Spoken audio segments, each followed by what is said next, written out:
السلام علیکم ورحمۃ اللہ وبرکاتہ۔ دوستو میں امتیاز حسین اور آپ دیکھ رہے ہیں ہمارا یوٹیوب چینل وظائف میڈیا آفیشل۔ دوستو آج کی اس ویڈیو کے اندر ہم بات کریں گے اللہ رب العزت کے کلام مجید کی صورتوں کے خواص کے بارے میں۔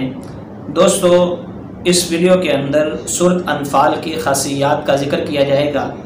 جیسا کہ آپ کو معلوم ہے کہ قرآن کریم سارے کا سارا ہی انسانوں کے لیے شفا بھی ہے، ہدایت کا ذریعہ بھی ہے، اور اس کے ذریعے اللہ رب العزت جو ہے وہ تمام مسائل کو حل بھی فرماتے ہیں، اور یہ متقین کے لیے ہدایت بھی ہے۔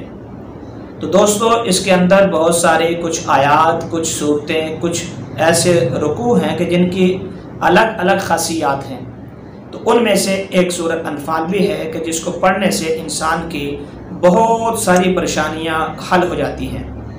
تو اس میں دوستو سورۃ انفال کے اندر اس کی جو بڑی خاصیت ہے وہ یہ ہے کہ اگر کوئی آدمی ناحق قید ہو گیا ہو، جیل کے اندر ہے، کسی نے جھوٹا مقدمہ کر کے اس کو جو ہے وہ پھنسا دیا اور یہ بیچارہ جیل کے اندر بغیر جو ہے کسی وجہ کے بند ہے، تو اس کے لیے فرمایا کہ اگر کوئی آدمی اس کو روزانہ تلاوت کر لیا کرے تو وہ اللہ رب العزت کے فضل و کرم سے اس قید سے رہا ہو جائے گا اور اس سے اس کو نجات ملے گی۔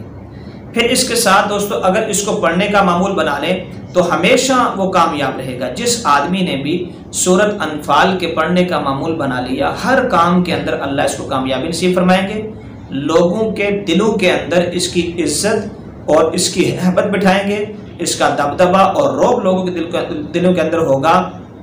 پھر اسی طرح اگر کوئی شخص کسی ظالم یا کسی حاکم کے پاس یا پھر عدالت کے اندر کسی قاضی کے پاس جاتا ہے، اب جانے سے پہلے یہ پریشان ہے کہ وہاں میرے ساتھ کوئی ظلم نہ ہو، کوئی زیادتی نہ ہو، کسی قسم کا ناانصافی نہ ہو، تو اس کے لیے یہ ہے کہ یہ اس صورت کو پڑھ کر ان کے سامنے چلا جائے تو انشاءاللہ وہاں پہ یہ کامیابی حاصل کر لے گا۔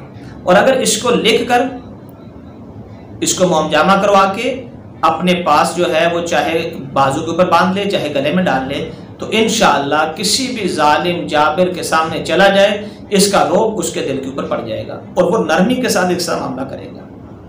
دوستو ہماری آج کی ویڈیو بس یہیں تک تھی۔ امید کرتے ہیں کہ آپ کو یہ ویڈیو پسند آئی ہوگی۔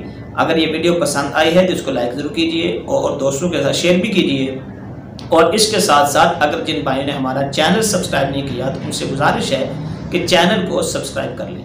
السلام علیکم ورحمۃ اللہ وبرکاتہ۔